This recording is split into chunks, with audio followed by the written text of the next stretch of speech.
Who asked you? Who asked me? It's time we get down to the nitty gritty. Who asked us? Who asked us? The unsolicited opinions of two romance authors.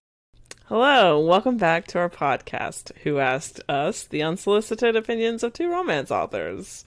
I'm Jolene Navarro, romance author number 1, the mother of Storm, and there was a rumor going around my school district that I tried to burn down the school building. Yeah, and I'm Storm Navarro, and I've been drawing a lot. But I do want to get back to what you just said. You say you almost burned down your school? Well, that was the rumor. You know, every kid in high school in my grade, we are dreamed about burning down the schools. You know, when I was in 3rd grade, 2 3rd grade boys, or was it 3? 2 or 3 3rd grade boys were going to have failing grades. So they broke into the school and set the teacher's workroom on fire. And, of course, it was all paper back in those days, right? Right. And our whole wing of the school was destroyed. Oh, my God. And we had to finish school Third at the middle graders? school. Yeah. See, y'all talk about us, eating Tide Pods and crap, and, y'all were, burning down buildings in 3rd grade? What the heck? Burning. Oh, what's that song? Oh, there's a great song. Burning down the house? No, burning down the... Anyway, Mr. Sumner, who is the same age as me, was singing it to me today. And he told me, he goes, if you need a day off, just call in. You don't have to burn the building down. Oh, my God. But it was all a misunderstanding because they don't understand how kilns work. And I also made a mistake. I don't have a kiln room. I have a kiln closet. It's very small. And we were trying to force dry a piece of clay, so I had it on top, and I was going to take it off. Well, the student who'd been working on it, she had a plastic bowl to hold the clay up so it wouldn't fall on itself. And I forgot the plastic was in there, and I also forgot that I had the clay piece in the closet. In the 6 years I've done this, I've never left one in the closet. I've always taken it out. So I drive home, I'm all fine, go grocery shopping, and then I get a call from the principal that the vice principal is freaking out, and all he tells me at this point is that the art room's on fire. Oh my God. And so then I'm like, oh my gosh. So then I get on the phone with him, and he says, I've got to figure out how to turn off the kiln. I'm like, well, it should already be off at this point. It turns itself off. And he's like, but there's a timer that says 7 hours. I'm like, oh, that dial doesn't mean anything. I've got a really old kiln. I was like, that dial doesn't mean anything. And he goes, and it's on max. I'm like, yes, but those dials don't mean anything. There's a lever, and there's a light on the lever. Is a light on? He says, no. I said, it's already off. It turned itself off. Yeah. Don't touch it. Just get rid of the plastic, obviously. Right. Gross. But don't touch the kiln. Everything's fine. And it was. There was 0 damage. Someone from the district facility, department, had to come and check it. And she's like, oh, there's no damage. There was a fire here? It's like, it was more of a smolder. Right. It was plastic started melting, and it stunk up. The thing is there was smoke. Martha, she's the janitor in my part of the building. She's the one that found it, and she pulled it out and put it in the sink. And she said there was smoke all in the room. My smoke detectors never went off. Oh my God. So the principal is really concerned about that. Right. So that Monday they're putting in new smoke detectors That's in good. case there was a real fire. So yay, Mom saved the building, actually. That was the plan all along. But yeah, I was feeling kind of like a failure as an art teacher. Because if there was a real totally stupid. I like fire, art. if there was a real fire, the building would have burned down. I think Marta would have saved us, just like she True, did. yeah. Yeah. So Yeah. she's on Hats top off of it. to the janitor, the I maintenance. know, I need to get her a really good gift card. Yeah. Yeah, so I had a lot of people in the district visiting me today because I heard that I had burnt down my room, and they came in and they're like, oh, I was expecting much worse. I'm like, I know, there wasn't actually any damage. But, So do you have art students in your classes that procrastinate? Procrastination is like a great word to describe. Do they? Yes. Oh my gosh. They've had all year to do AP portfolios, and we're Right. rush drawing at a piece. home because they're virtual. Well, some of them are in the studio. Oh, For the okay. clay pieces, they have to be in the studio. Right. Oh, that's true. Yeah. good point. So, and the ones that are doing the clay, she came back about 4 or 5 months ago. But it's like they put off actually doing. They have these ideas. They talk about their ideas. But I have one student. He's so talented, and I'm like, Fabian, I need you to actually and he'll draw on the same thing and Over and over again. and then he'll throw it away. And I'm like, you have to stop throwing your way. And then he won't show me his work because he says it's not good enough. And I'm like, okay, you're going to have to get over yourself because everything you do is you're going to do better the next time. Yeah, and you don't grow, because I've been watching a lot of YouTube, because I've been drawing lately. Oh, and I've been watching a lot of YouTube. You've and got a little digital thing, right? Yeah, I got Illustrator. a new digital tablet, drawing tablet. And a lot of the YouTubers, artists on YouTube, say that critique is one of the main, like, important how you things grow. is growing. Right. Yeah. Not only, well, writers But do I mean, this too. yeah, same thing with critique writing. is you give other people critique, but you also have to expose yourself, right? Yes. And exposing yourself, you want people to say, wow, I love it. That's awesome. Right.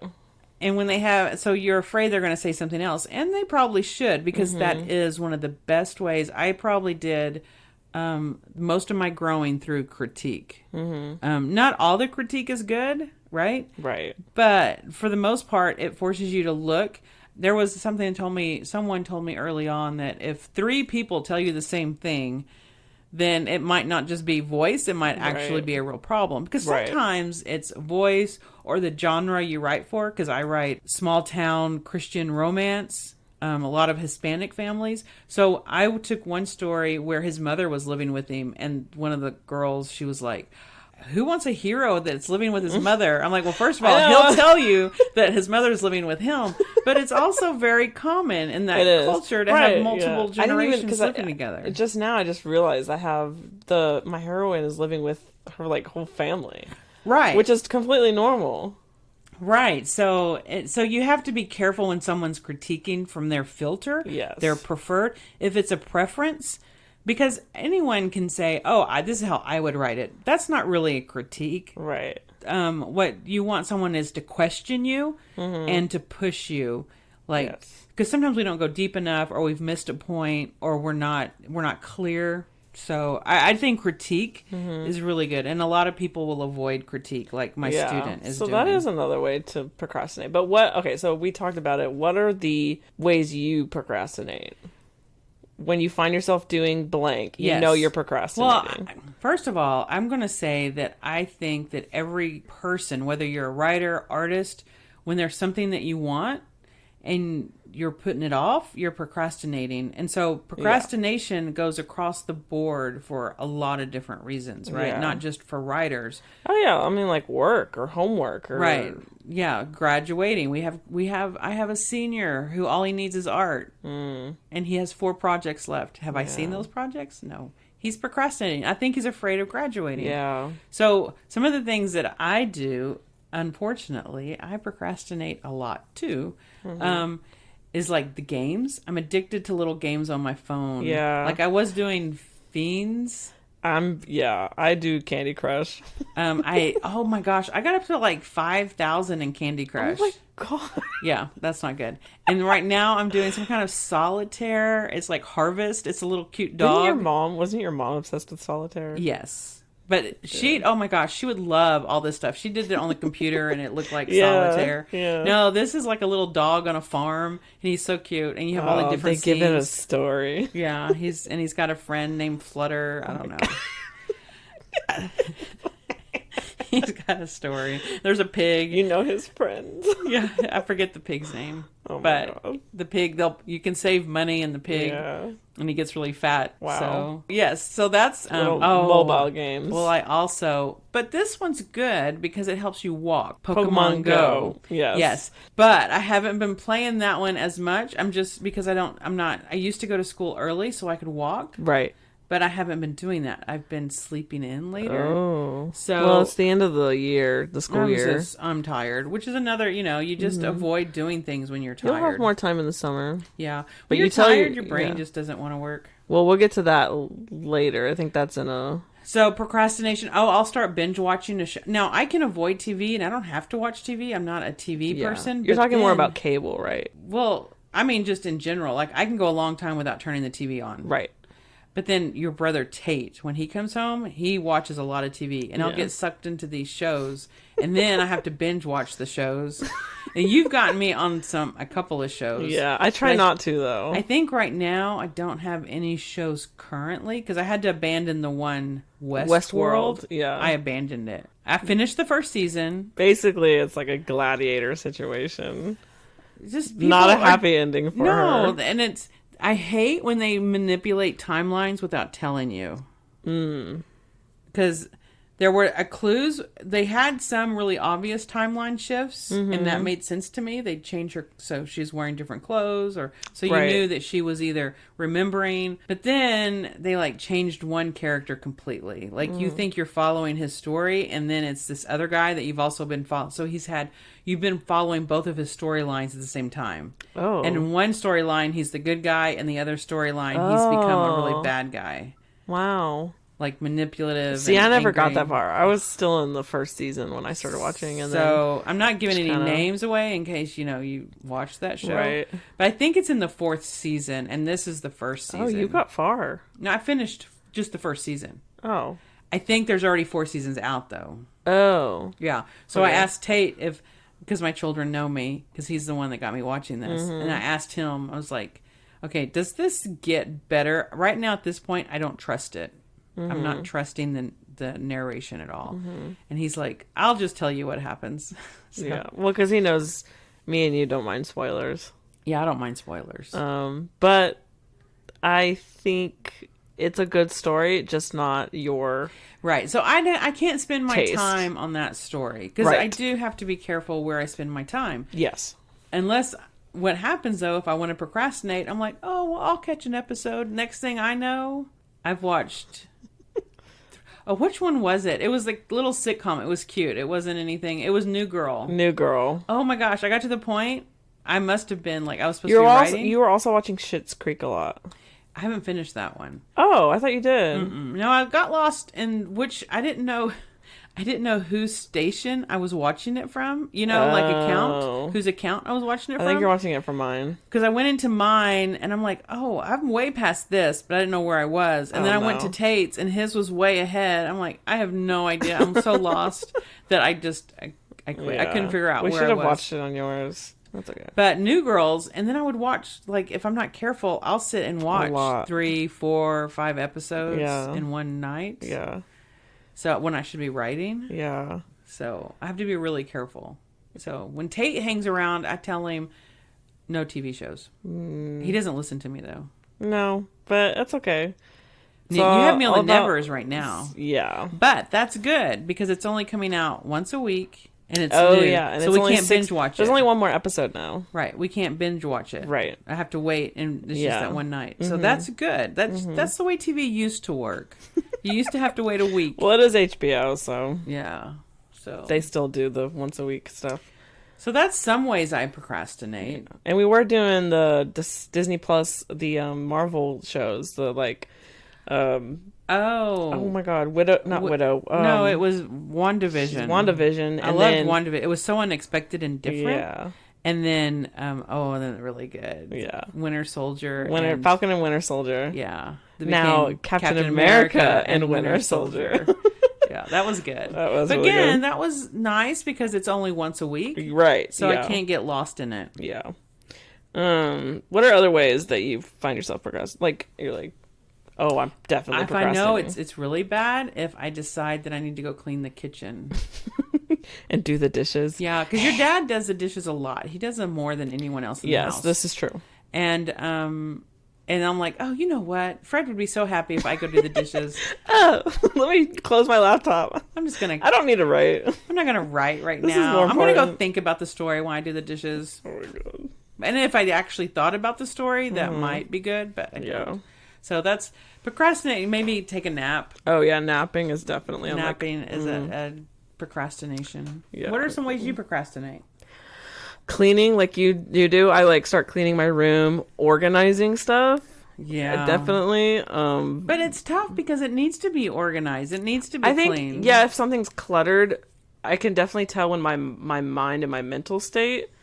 Yeah, sometimes I have to clean off my work area because I need to focus. And if I clean it off, then I can focus. I have to be careful when I start doing things that aren't necessarily necessary. Right. Like that could be done later. Like when I start going through my little drawers, I don't necessarily need to organize because they aren't in the way. Right. And I like start looking at the little things that I have. I'm like, oh, yeah, I'm definitely procrastinating. Yeah. I go into the kitchen and start organizing the cabinet. Yeah.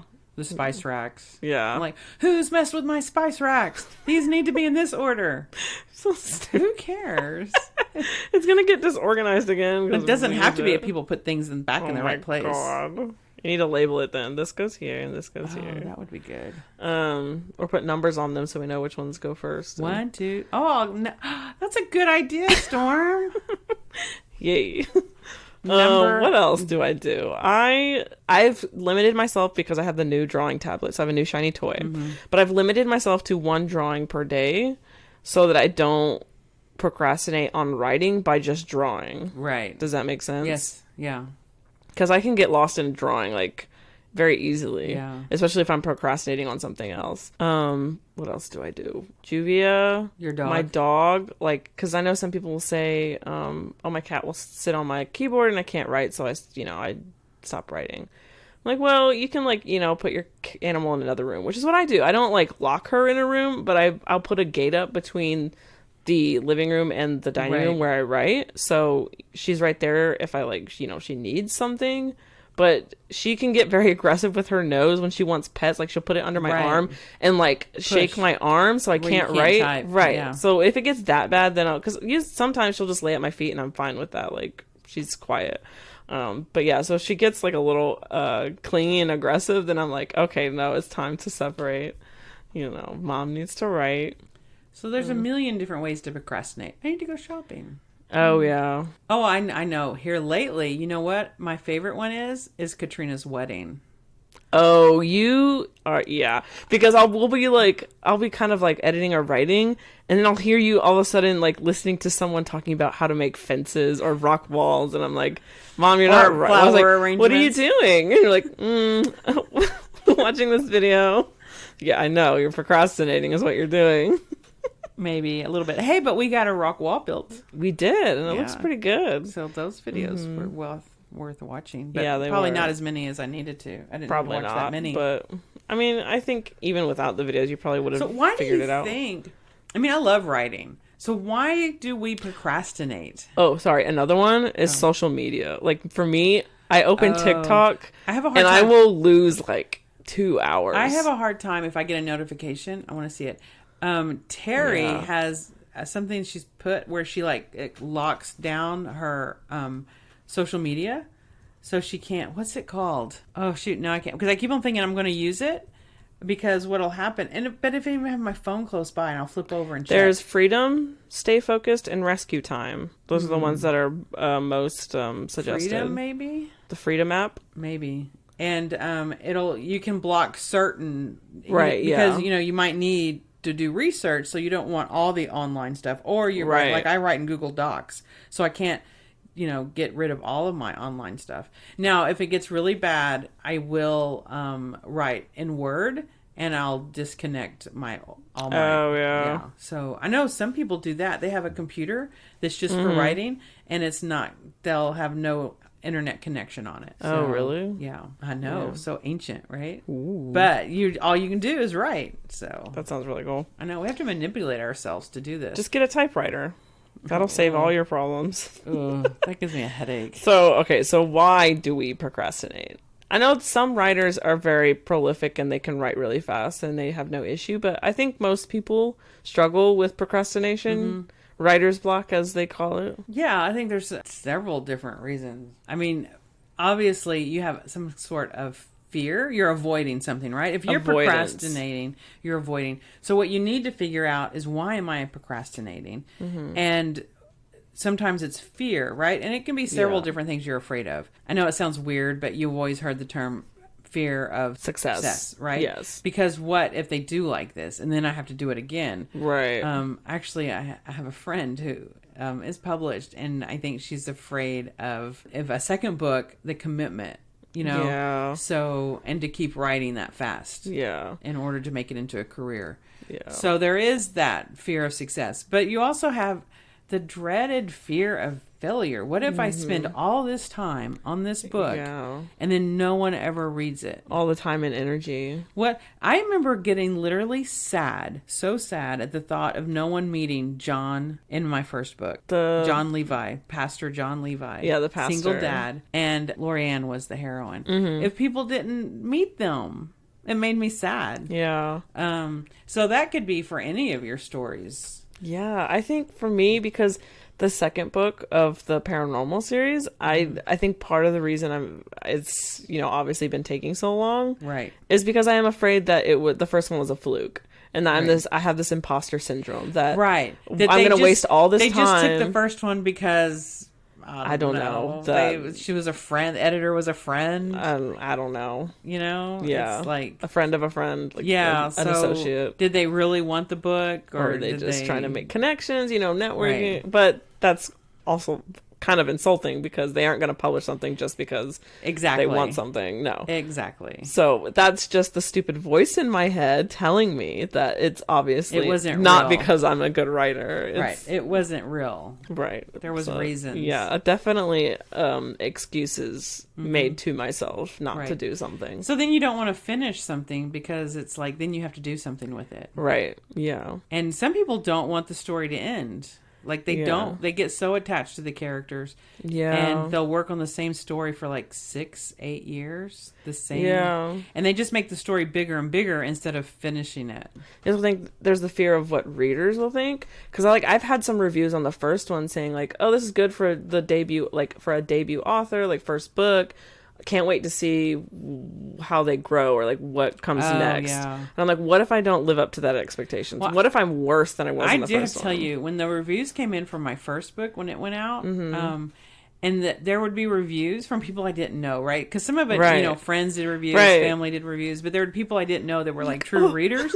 And they would like, oh, she had me crying and laughing in the same paragraph, or laughing and then crying. And I was like, I don't know how. And I don't know how to do that again.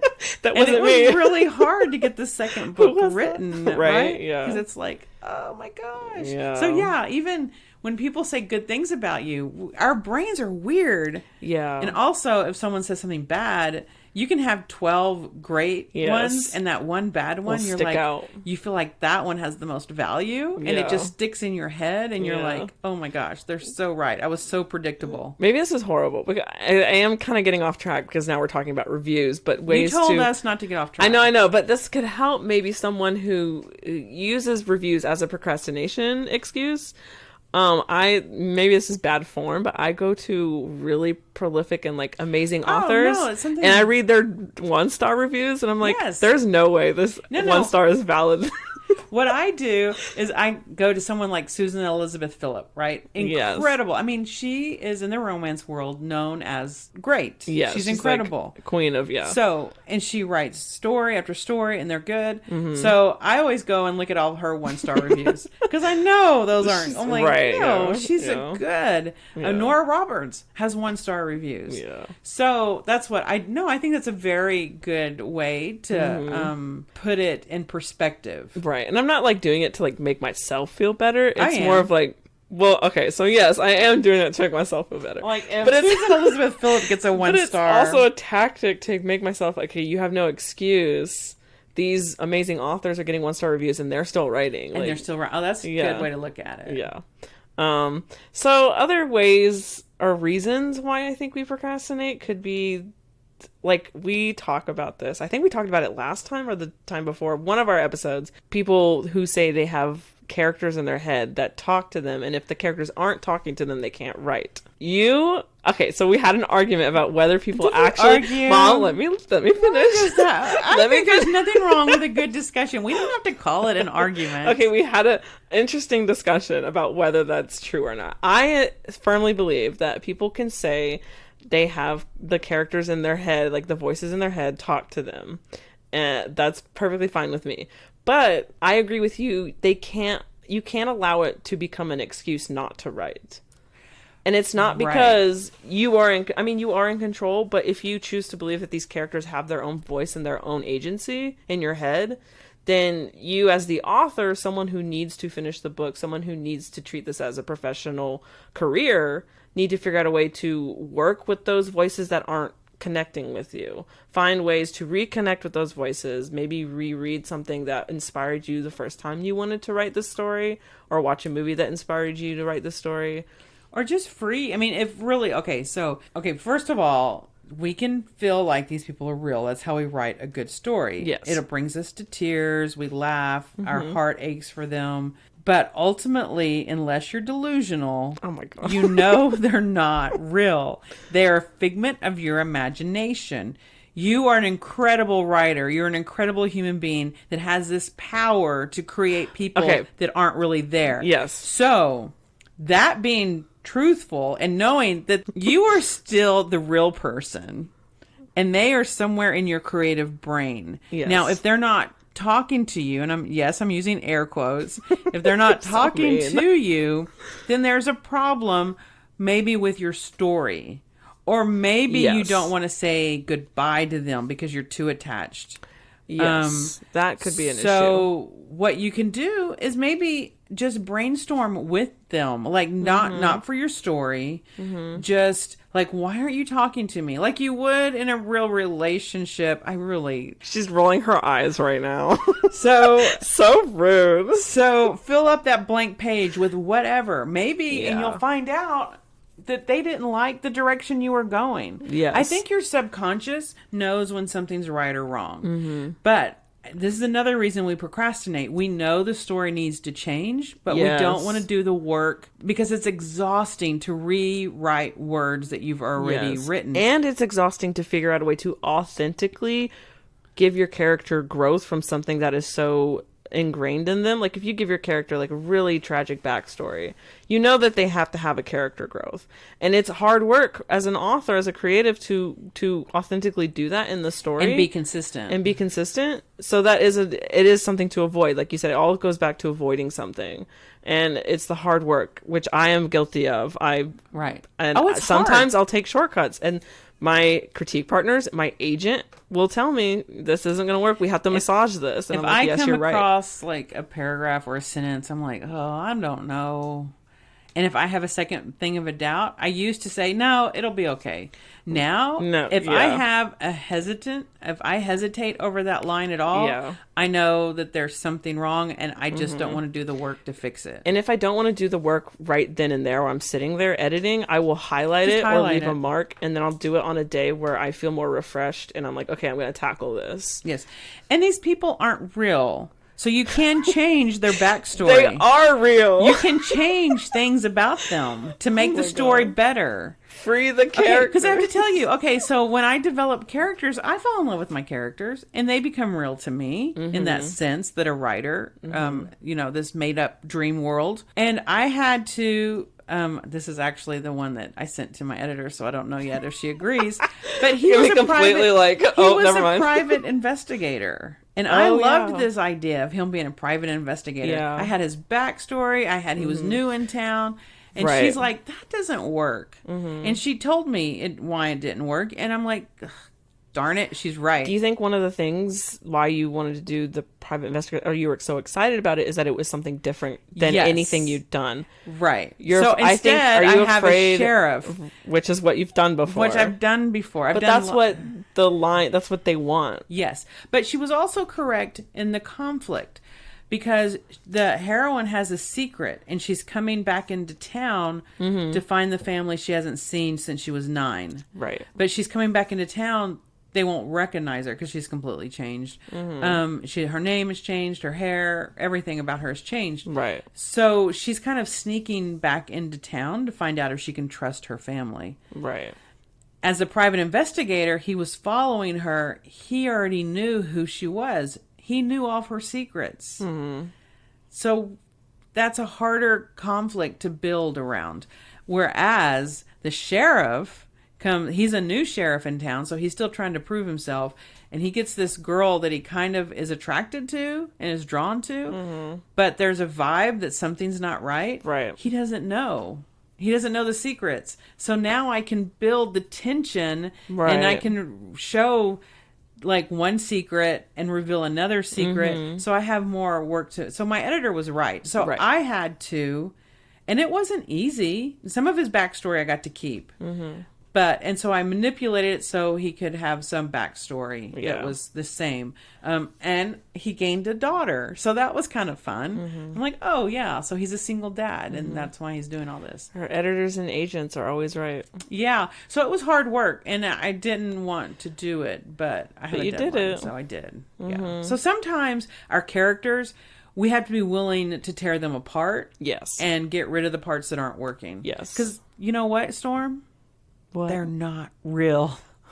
Okay, I do want to backtrack a little bit. When we call someone delusional, I know you're kind of being like, it's a kind of like a tongue in cheek. Storm's going to call me out on not being. No. If you're no, because I want to be serious. Like, oh yeah, if someone actually, because you're saying if you actually have characters in your head that you can't control, you're delusional. That's you're twisting my words a little bit. That's not what I said. No, I know.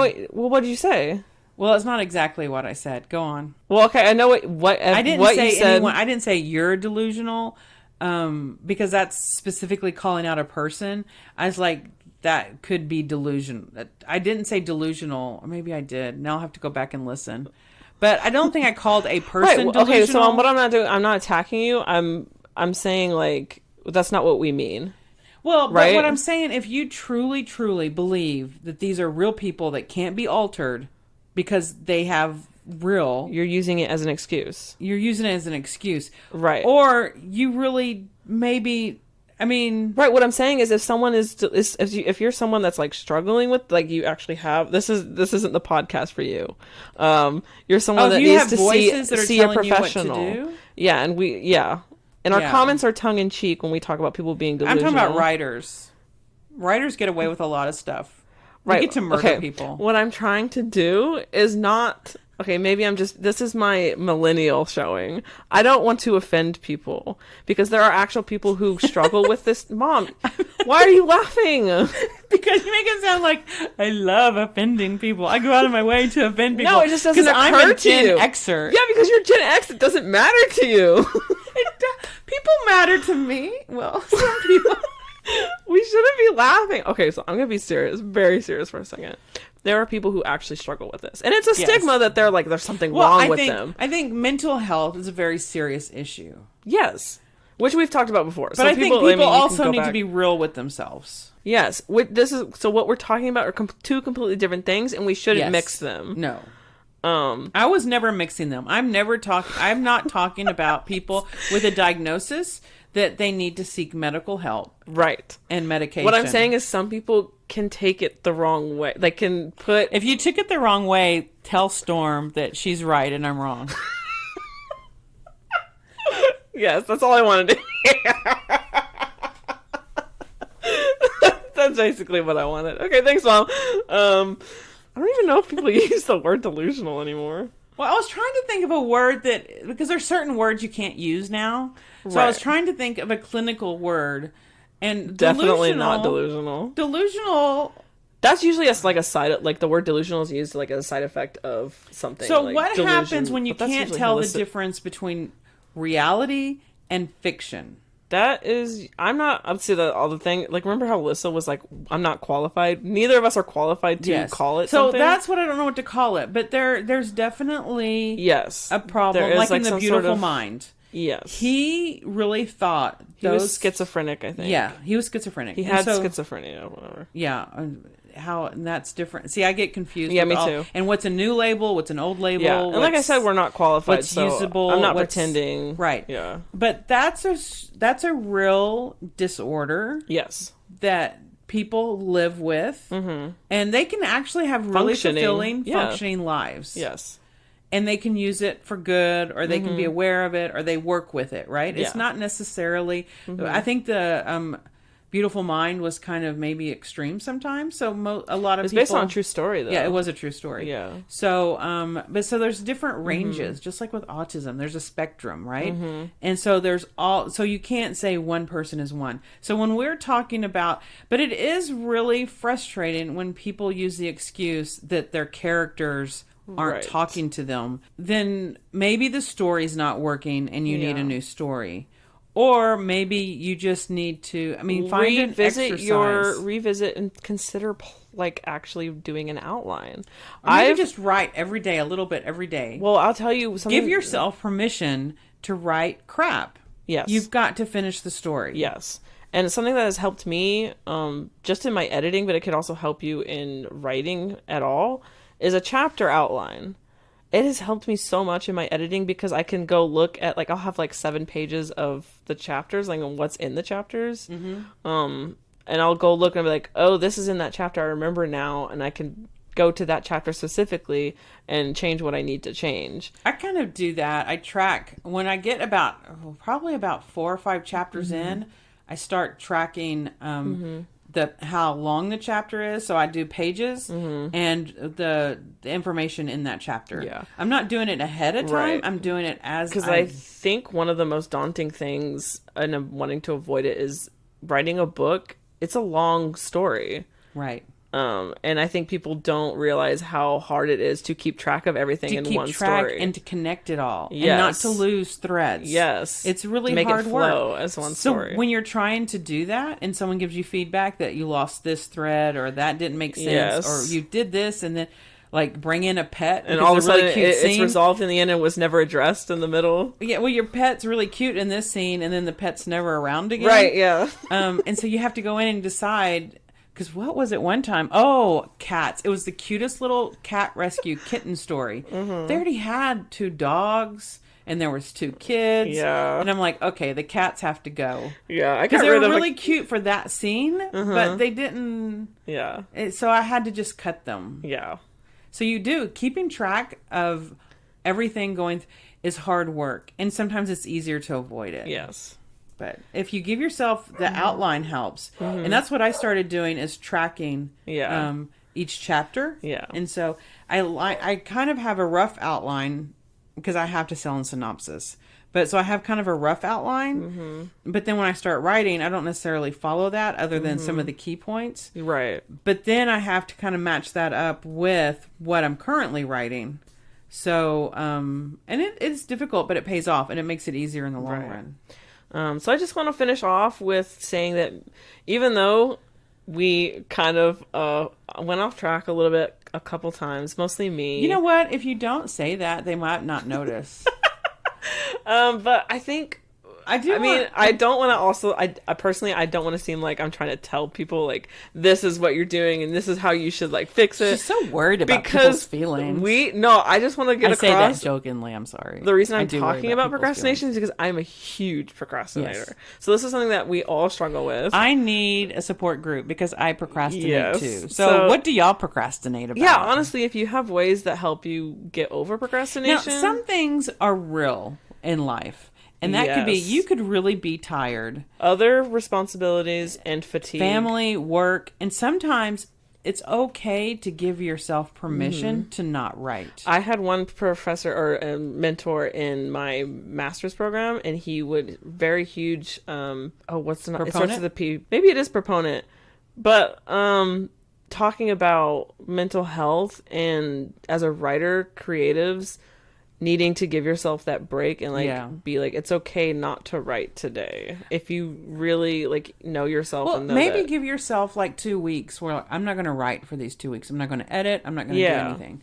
It's harder to get back into your story when you've abandoned it for a little bit. Yeah. Well, abandon it, it's a harsh word, but you've put it aside. It's harder to get back into it. Something that a friend of mine talked about is opening your manuscript. You might not work on it, but open look at it. Open it, read your last sentence, and then close it and go to bed if you need to get some sleep or feed the kids or, whatever is going on.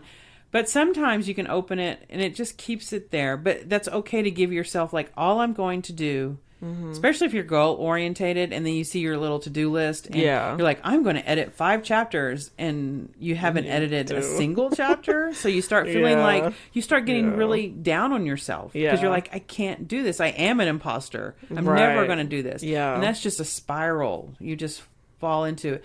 So make a plan that works for you. Maybe 2 weeks of not looking at your manuscript, giving yourself a complete break from it. Or maybe all I'm going to do for this next month is open the manuscript. If I work on it, I great. like that if idea. I don't, then I don't. I like that idea because then you're not actively avoiding it. And you're not losing contact with it. Right. Whereas procrastination is avoidance. Yeah, procrastination, like I'm going to finish chapter 6 today. And then you end up binge watching something else. And then it's 12 o'clock and you're like, oh my God, I have to wake up for 4 o'clock to get to work. Yeah. So I didn't even look at my manuscript today. So if you're currently procrastinating by listening to us, you have You my can listen permission. to the old ones to go even longer. If you Oh my need- God, stop. If you need more time to procrastinate, we now have No. how many episodes do we have? 17? This will be Whoa. 17? See, look at that. We're helping you right there. You my can God. procrastinate. No, a get good off. 10 hours. Log off. Turn off social media and write or do whatever it is you need to do. Your homework, your assignment, your whatever. Your next piece of artwork. Next piece of artwork. Applying for a better job. Yep. There's all sorts of things that we procrastinate because Applying. So I'm going to give you some homework. I want to know what you do to procrastinate, but I also want to get some ideas because we all procrastinate. Yes. Give me some ideas about how you stop when you realize you're procrastinating. Mm-hmm. Okay? I would like to know that. Me too. So thank you guys for coming, and we'll see you next time. Have Bye. a good one. Bye.